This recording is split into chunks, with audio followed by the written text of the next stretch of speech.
The situation in Katsina is changing fast, and what is happening on the ground right now is something many people never thought they would witness this soon. Reports coming in from different parts of the state show that armed groups who once moved freely are now under serious pressure, and that pressure is coming from a strong and coordinated federal response. Communities that used to live in fear are beginning to notice a difference, and the message from the field is clear. The balance is shifting. As federal forces push deeper into forest areas that were once considered safe zones for these groups, many of the fighters are abandoning their camps and moving in confusion. Some are fleeing without direction. Others are splitting into smaller units just to survive.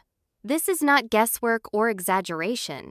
It is the reality being described by people who are close to the operations. For years, these forests served as cover, but now that cover is shrinking by the day. Please, as you are listening to this update, remember to like this video and subscribe to the channel. It really helps the channel grow, and it helps us keep bringing you verified and clear updates like this one. Do not forget to turn on notifications as well. What makes this development different from what people have heard in the past is the level of coordination involved. This is not just ground troops moving randomly. This is a calculated advance, supported by aerial monitoring and detailed intelligence. When pressure comes from more than one direction at the same time, escape routes become limited, and that is exactly what is happening now. Armed groups are finding it difficult to predict movements, and that confusion is forcing them to retreat. Residents in some affected areas are already talking about reduced tension. People are still careful, but they are noticing that the constant fear they lived with before is easing slightly. Some local markets that used to shut down early are beginning to operate for longer hours. Farmers who abandoned their land months ago are slowly returning, although with caution.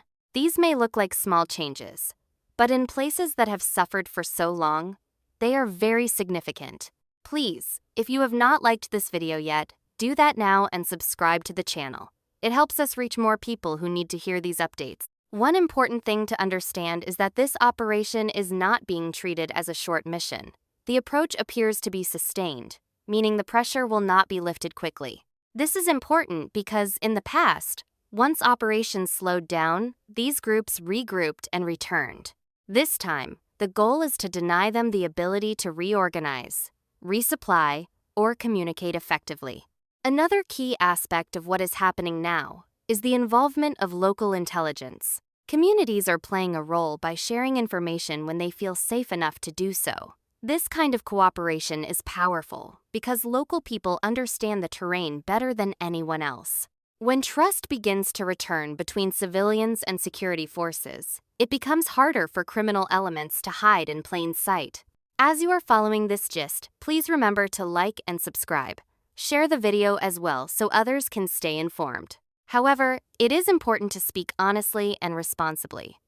This does not mean the problem is over. When armed groups are pushed out of one area, they sometimes try to move into others or attempt to blend into civilian spaces. This is why security agencies are urging people to stay alert and report suspicious activities through the proper channels. Calm awareness is key, not panic. What we are seeing in Katsina also connects to a wider picture in the Northwest. These security challenges do not respect state boundaries. Forests stretch across multiple regions, and that is why sustained pressure across different areas matters. Analysts believe that the current approach is aimed at preventing displacement from one state to another. Please take a moment now to like this video and subscribe to the channel if you have not done so already. Your support matters. Another point many people are discussing is the psychological impact of this advance.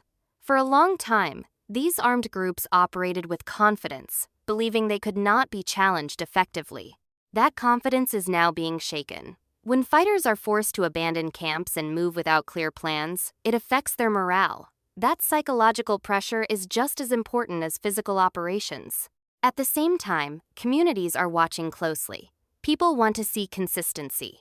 They want to see that this pressure will continue, not just for days or weeks, but long enough to bring lasting stability.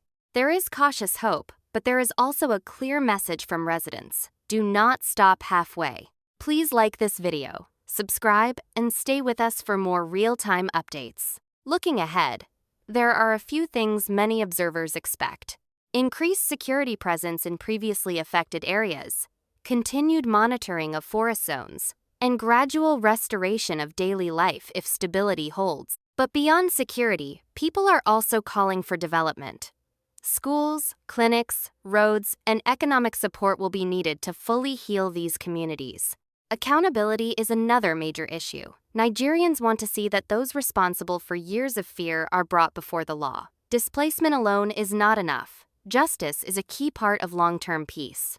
As this story continues to develop, one thing is certain: the situation in Katsina is no longer the same as it was before. Change is happening, and while challenges remain, the direction has shifted.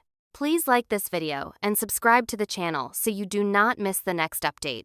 The pressure has not reduced, and that is why many people watching this situation closely are saying this phase is very important. What is happening now will determine whether the progress being seen will last or fade away.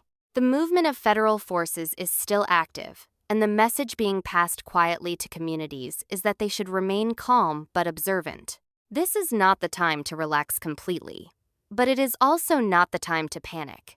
Please, as you continue listening, remember to like this video and subscribe to the channel. It supports our work and helps us keep bringing you clear and responsible updates. One thing that stands out is how quickly information is spreading among the affected groups themselves. When pressure increases in one forest area, the news travels fast within their network.